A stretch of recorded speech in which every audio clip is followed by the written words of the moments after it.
বিএনপির সংস্কার সম্পর্কে বিভিন্ন রকম আপনার কথা বলছেন, যেগুলো সঠিক নয়। বিএনপির কমিটমেন্ট টু রিফর্মস এটা কোশ্চেন করবার কোনো সুযোগ নেই।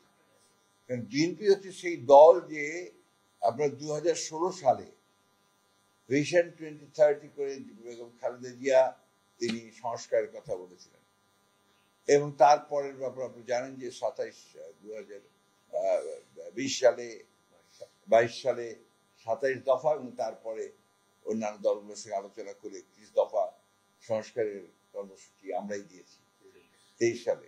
তো এটাতে আমরা অত্যন্ত আন্তরিক বলেই কিন্তু এই বিষয়টা নিয়ে আমরা সারা দেশে এই 31 দফা নিয়ে অসংখ্য প্রোগ্রাম করেছি। জনগণের কাছে যাওয়া হয়েছে, আপনার সুধী সমাজের কাছে যাওয়া হয়েছে, সুশীল সমাজের কাছে যাওয়া হয়েছে, তাদেরকে বলা হয়েছে। সেই বিষয়ে আজকে একটা মহল, একটা চক্র অত্যন্ত পরিকল্পিতভাবে বিএনপিকে সংস্কার বিরোধী বলে প্রচার করবার একটা অপচেষ্টা চালাচ্ছে। জুলাই সনদের ব্যাপারে আমরা অনেক আগেই আমাদের প্রথম যে প্রস্তাব ছিল তাদের, সেই প্রস্তাবে আমরা আমাদের মতামত আমরা দিয়ে দিয়েছি বহু আগে। এটা প্রায় আমি পরে বলছি, এটা আমরা দিয়ে দিয়েছি। ঘোষণাপত্রের ব্যাপার ছিল, সনদ ছিল না, এটা আমরা দিয়েছি। তখন তারপর তো কোনো কিছু এটা তারা সরকার বলেছিল, দায়িত্ব নিচ্ছিল যে তারা এটা করুন, তেমন পর্যন্ত তারা আনেনি। আমরা যে কোনো সময় যে কোনো ব্যাপারে আলোচনা করতে প্রস্তুত সবসময় ছিলাম, এখনো প্রস্তুত আছি। এই ব্যাপারে আমাদের কোনো সমস্যা নেই।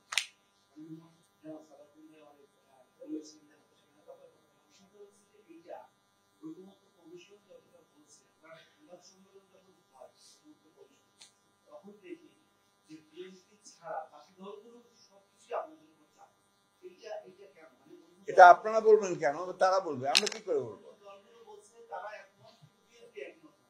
আমরা তো আপনাদের সামনে সমস্ত অথেন্টিক ডকুমেন্টস দিয়ে তুলে ধরলাম। প্রত্যেকটা বিষয় আপনাদের সামনে আমরা একেবারে ডাটা স্ট্যাটিস্টিক্স দিয়ে তুলে ধরেছি, তাই না? এই ক্ষেত্রে আর কোনো প্রশ্ন থাকা উচিত না।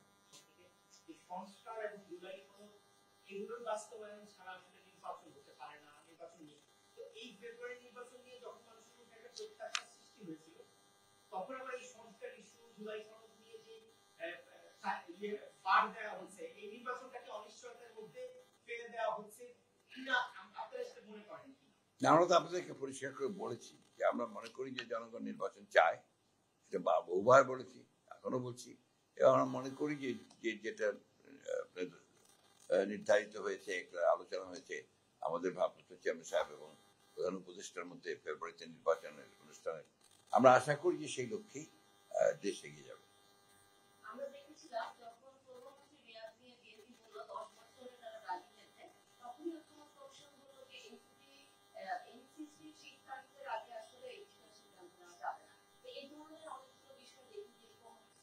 বলেন ভাই, এই উত্তরটা আপনাদের আমি দিকে থাকি।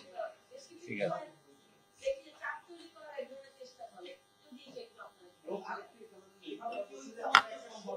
একসাথে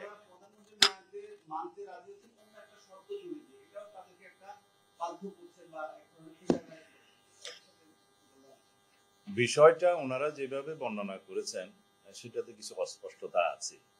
আমরা পরিষ্কার বলেছি, দেশে যাতে পুনর্বার কোনো স্বৈরাচারের উৎপত্তি না হয়, উৎপাদন না হয়, ফ্যাসিজমের কোনো উৎপাদনের ব্যবস্থা না থাকে, সেই জন্য পৃথিবীর কোনো দেশে প্রধানমন্ত্রীর মেয়াদ নির্ধারিত থাকার কোনো নজির নাই। এত সত্ত্বেও আমরা বলেছি যে কোনো ব্যক্তি, বিএনপির উচ্চ পর্যায়ের স্ট্যান্ডিং কমিটির সিদ্ধান্ত অনুযায়ী কোনো ব্যক্তি 10 বছরের বেশি প্রধানমন্ত্রীর আসনে বহাল থাকবেন না।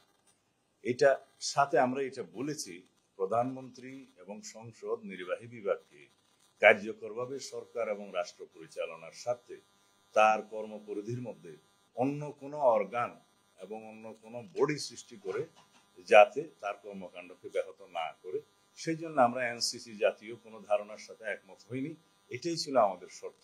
আমরা আশা করি আমরা একটা ঐক্যমতে পৌঁছাতে পারবো। আলাপ আলোচনা হচ্ছে, তবে এটা দীর্ঘ আলাপ আলোচনা আমাদের কাম্য নয়। এই বিষয়ে আরো অল্প সময়ের মধ্যে সবার সাথে আলোচনা করে মানে খুব গুরুত্বপূর্ণ পয়েন্টগুলোতে, সাংবিধানিক বিষয়গুলোতে ঐক্যমতে আসা যাবে। আসতে পারলে ভালো, আমরা আশাবাদী।